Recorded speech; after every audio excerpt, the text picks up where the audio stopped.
नमस्कार साथियों, स्वागत है आपका आपके अपने YouTube चैनल अग्नि कंपटीशन पर। उम्मीद करती हूँ आप सभी स्वस्थ होंगे और अपनी परीक्षा की तैयारी अच्छे से कर रहे होंगे।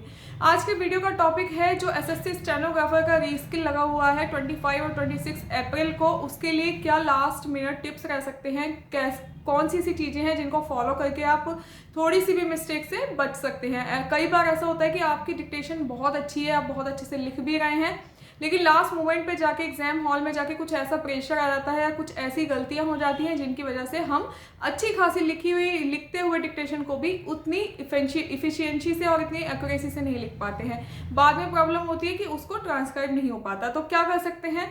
सबसे पहले तो मैं यही कहना चाहूँगी कि आपका अगर 25 का एग्जाम है तो आप एग्जाम टाइम से ये जो रिपोर्टिंग टाइम है उससे थोड़ी देर पहले ही एग्जाम सेंटर पे पहुंच जाए तो बहुत अच्छा होगा, क्योंकि जो जितना भी पैनिक होता है इंसान वो थोड़ा वहाँ जाके रिलैक्स हो जाए। जो थोड़े बहुत बच्चे देखने के लिए मिल जाएंगे, उन्हें देख के उनसे बात करके चीज़ें ठीक हो जाती हैं। दूसरा, जब आप एग्जाम हॉल में चले जाएं, जब आपको डिक्टेशन से पहले जब आपका एंट्री हो जाए उसके बाद ज़्यादा किसी से बातचीत ना करें, ज़्यादा बातचीत ना करें, क्योंकि क्या हो जाता है कई बार जो आपके पास बैठा हुआ बंदा होता है वो आपका कॉन्फिडेंस लूज कर देता है। किस तरीके से कि मैं तो इतने का मैटर लिख लेता हूँ या मेरिट इतनी जाएगी या कुछ भी चीज़ें डिस्कस हो जाती हैं, होती ही हैं। तो ये सारी चीज़ें डिस्कस करने से बचें। एग्जाम से पहले बिल्कुल डिस्कस ना करें, क्योंकि डिक्टेशन के टाइम पे अगर आपके माइंड में ज़रा सी भी कोई और बात आई तो आपके डिक्टेशन पर उसका इफेक्ट सीधा सीधा पड़ेगा ही पड़ेगा। ठीक है, तो ये सारी चीज़ें ना डिस्कस करें और वाटर बॉटल लेकर जाएं, वो बेटर रहेगा। अगर थोड़ा सा भी पैनिक फील होता है तो आप वाटर ले सकते हैं। तो ये तो चीज़ें हो गई। चलिएगा, आते हैं डिक्टेशन पर।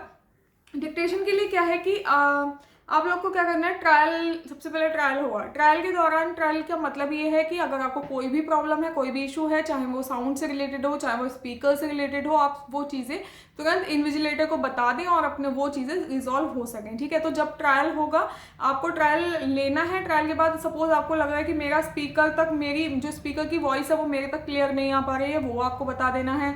या मेरी जो मेरी सीट है या जहाँ पे मेरी चेयर है वहाँ से मैं बहुत दूर हो रहा हूँ या बहुत ज़्यादा पास तो नहीं है, आप स्पीकर की सारी चीज़ें ध्यान रखनी है। अगर कोई भी इस तरीके की इशू है तो ये सारी चीज़ें आपको तभी बता देनी है, बिल्कुल ये नहीं सोचना है चलो अभी यहाँ बैठ गए हैं तो कर लेंगे या मैनेज हो जाएगा, ऐसा कुछ नहीं है, आपको तुरंत से बता देना है। ठीक है, उसके अलावा क्या है कि जब ट्रायल बोलता है तो क्या ट्रायल आपको लिखना है या नहीं लिखना है, तो मैं तो ये कहूँगी कि ट्रायल लिख लेना चाहिए, क्योंकि जब आप ट्रायल लिखेंगे तो ट्रायल को लिखने के साथ क्या रहेगा कि जो वो वहाँ से वॉइस आपको आ रही है उसके साथ अगर आप एक बार लिख लेंगे तो आपके हाथ को आपको थोड़ा सा आपके माइंड को ये हो जाएगा कि हाँ ये इस स्पीड में या इस तरीके से बोलने वाला है, और आपकी जो बॉडी लैंग्वेज है उसके अकॉर्डिंग ही वर्क करने लगेगी। तो बहुत सारे लोगों का अपना अपना मन रहता है, कुछ लोग लिखते हैं, कुछ लोग नहीं लिखते हैं, वो आप अपने अकॉर्डिंग देख सकते हैं, लेकिन लिख ले तो अच्छा रहेगा। जरूरी नहीं है सारा लिखें, पर थोड़ा सा लिखने की कोशिश करें। ठीक है, उसके अलावा जो भी आपका कीबोर्ड वगैरह चेकिंग है वो सारी चीज़ें देख लें कि सही से प्रॉपर वर्क कर रही हैं सारी चीज़ें या नहीं, क्योंकि उसके लिए भी आपको टाइम मिलता है। अब कुछ भी नया नहीं है,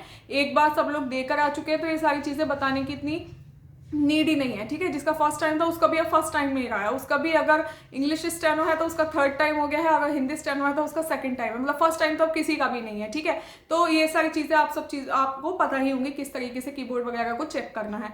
उसके अलावा बात करते हैं कि अगर ओरिजिनल डिक्टेशन स्टार्ट होने के बाद सपोज आपको लगता है कि कोई भी वर्ड ऐसे आ रहा है जो आपसे नहीं लिखा गया, तो सपोज कीजिए ऐसे कितने वर्ड आ जाएंगे जो आपसे नहीं लिखे जाएंगे जब आपकी तैयारी है। तो कुछ अगर टफ भी डिक्टेशन बोलोगी तो ऐसे कितने वर्ड, 2-4 मैक्सिमम, मैं मानती हूँ कि 5 वर्ड्स ऐसे आ गए जो आपसे नहीं लिखे गए। तो उनको लिखने के चक्कर में जो आपका एक्चुअल डिक्टेशन है उसको बिल्कुल नहीं छोड़ना है। जो वर्ड नहीं लिखे जा रहे हैं उन्हें वहीं पर स्किप कर दो, आगे बढ़ जाओ। या फिर क्या कर सकते हैं, उसका स्टार्टिंग का कोई भी स्टार्टिंग का लिख दो। सपोज अगर आपका कार्यवाही आया है, आपसे नहीं लिखा जा रहा है, तो आप क्या बना के छोड़ दीजिए। बाद में आपका जब आप दोबारा से रीडिंग लेंगे तो आपकी समझ में आ जाएगा कि कैसे शायद कार्यवाही यहाँ बुला था, क्योंकि इतनी तो चीज़ें याद रह जाती हैं। ठीक है, तो बिल्कुल उसको स्किप नहीं, मतलब उसके चक्कर में ऐसा नहीं है कि उसको बनाने में लगे हुए हैं और आगे की आपकी सारी डिक्टेशन छूट गई है या 2 या 3 वर्ड आगे के छूट गए हैं, तो ये गलती नहीं करनी है। अगर आपको लगता है कि टफ वर्ड है उसको वहीं पे स्किप कर देना है। ठीक है, उसको छोड़ देना, क्योंकि इतना तो आपको इतनी मिस्टेक माफ भी है आपकी, अगर आप